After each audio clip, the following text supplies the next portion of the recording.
FightHype.com. Here with Kenny Porter. Shawn Porter. Kenny, man, is this the best camp your son's ever had? You know what? At the risk of sounding cliche or the company line, yes, it is. It definitely is. But it's not just because of this camp.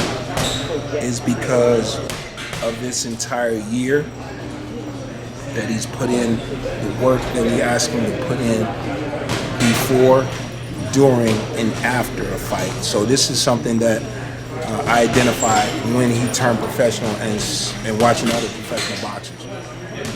When a fighter is preparing for a fight and you're able to get him focused, and he's able to go into the fight, and let's say it's a 6-week to 8-week camp, and he's able to go into the fight, win the fight, and be successful winning the fight. After he wins the fight, he becomes his most vulnerable at that point.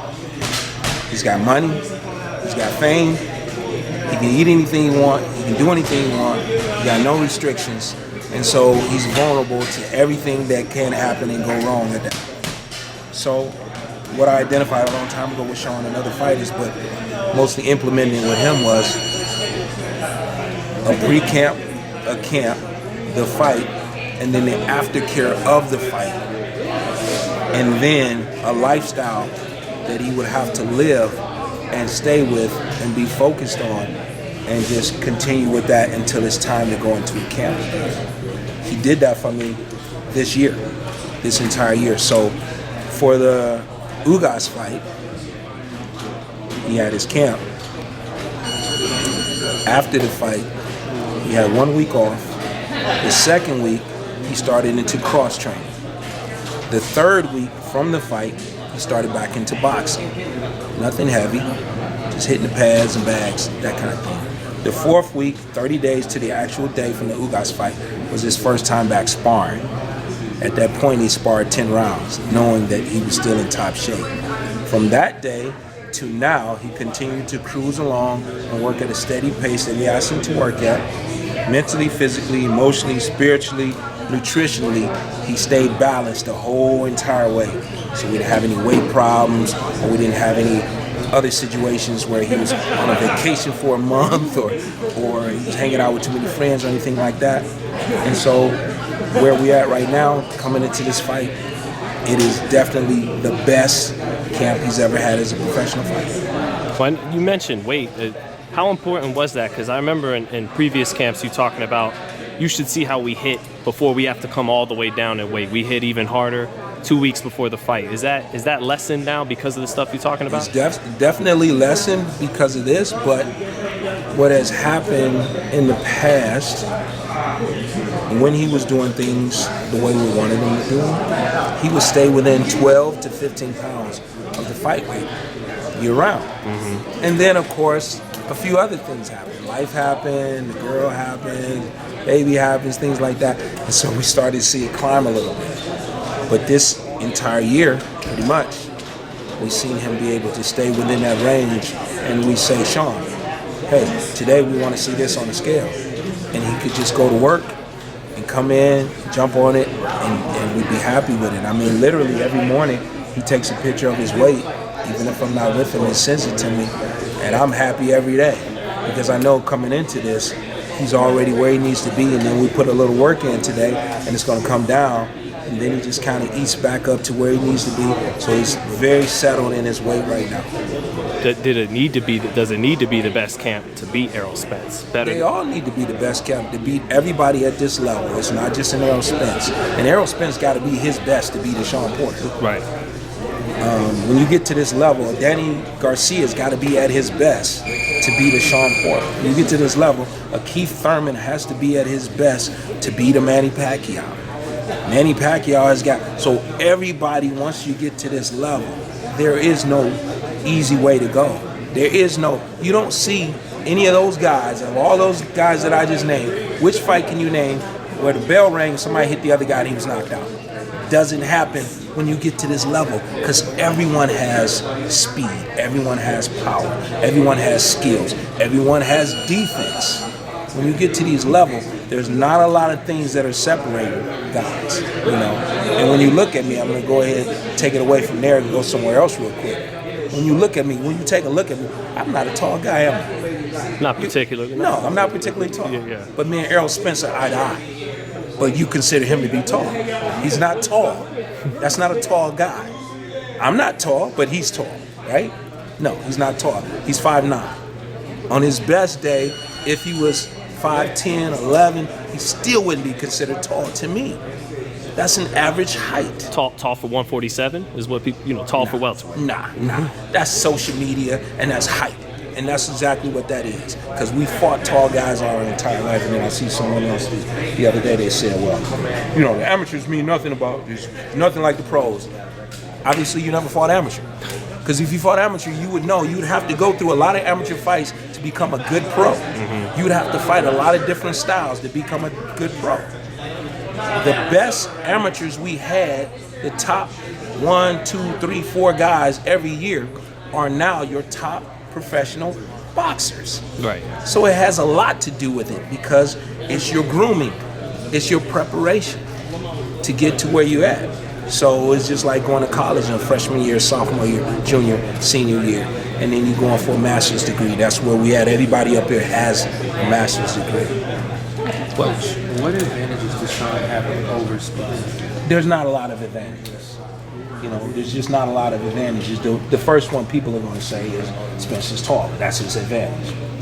Well, that's never been a problem for us. Tall guys, if I could get Errol to grow another 2 or 3 inches before fight night, I would just go ahead and do that right now. I'd give him that, but it's not going to happen. Okay? But we grew, he come through. And here's another thing. And I was talking about the amateurs. If you know anything about the amateur program, as I just said, and your top professional athletes now come from there, then you'd have to beat those guys and compete with those guys to get to where we're at now. So when I said Demetrius Andrade, Alexander Usyk, both over 6 feet tall, Alexander 6'3" and left-handed, Demetrius 6'1" and left-handed, Danny Jacobs, Sean Estrada, Edwin Rodriguez, Jesse Hart, 6'3" and left hand. The list goes on and on and on. Those guys are considered tall to us. We've got wins over all of those guys. We know how to beat tall fighters. Our adjustment has been fighting small fighters. That's where our adjustment comes in. What about skill advantage? What skill advantage does he have? There's not a big skill advantage, as I said, when I previously alluded to before. Once you get to this level, Danny Garcia, Keith Thurman, Manny Pacquiao, Errol Spence, Shawn Porter, all of these guys, Bud Crawford, all of these guys, there's not a big skill advantage for anyone once you get to these levels. Once you get to this level, it starts to even out. That's why you don't see any of those guys when they fight each other and someone just get knocked out. It just don't happen. Because once you get to this level, everyone has skill. Everyone has defense. Everyone is fast. Everyone is strong. Everyone has been working on this for a long time. So it's not a big advantage. Not one thing that I can just point out that I can say we got an advantage over. There's not one thing, and I'm quite sure they think differently, that they're going to be able to point out, although I did see Errol saying, yeah, he's faster, he's stronger, he's quicker, he's, a whole bunch of other stuff that goes along with that. And I'm banking that he believes in all of that. Because we have a whole lot of shit for him on fight night that says, that don't work, try something else. That don't work, try something else. Because we got a lot of things that we can try. And that's a big difference, and it's not an advantage that I would say is an advantage, but there is a big difference there when you are fundamentally sound, and I know you box, so I'm going to point directly at you. When you're fundamentally sound, and you do things a certain way all the time, and you get the same results, when things don't go your way, it does have an effect on you. I don't care who you are, it has an effect. Because you're used to doing things a certain way and getting the same results. You stick the key in the door, you turn it, turn the knob, the door opens up. Stick the key in and wait a minute, it's not turning, what's going on? Something's wrong with this door. I'm standing here too long trying to figure this out, right? So that's just human nature. So we plan on putting him in a lot of situations like that on Fight Night. Kenny, isn't it sometimes, like we're saying, everybody has these abilities when you get to a certain level, but it comes what's between the ears, what you bring in, the confidence or your experience. That's what really what counts. It can separate you. It can definitely separate you. You know, and all of these guys are mentally strong when they get to this level as well. So you're looking and you're digging and you're scratching, trying to find something that can give you a separation in that fight. You won't know those things until you come back to that corner and you try to make those adjustments to exploit whatever that is. So for us, it might just be an inch. You give us an inch, we don't want a foot. If we can get the foot, we're taking a yard. So yeah, the mental aspects of it, my kid, my fighter, I know he's mentally strong and prepared for this type of fight. There are some places that Errol Spence hasn't been in his professional fights. And to no fault of his own, he fights the guys they put in front of him. But there are some situations that he hasn't been in. So we're planning on putting him in those situations. We've been in a lot of those situations because we've been in with a Keith Thurman, a Danny Garcia, Devin Alexander, Kell Brook, Ugas. Kell Brook. We've been in there with those guys. So we're going to try to make him have to deal with those same situations. We're more adept and used to being in those situations. We're definitely used to being in the underdog situation. We're definitely used to being the guy that they say is too small. And we're used to being the guy that surprises everybody. But that's kind of what I was getting at by saying he has to be at his best. Is it because he had those moments where Kell Brook kept tying him up, and he'd been in the war with Keith Thurman, that's why he will be a little better than he's ever been? And does he need that little bit, that little inch to beat? I think that gives him more than an inch. Mm-hmm. And as you just pointed that out, being in those situations and coming back to the corner, look, dude, he's tying you up. We got to do this.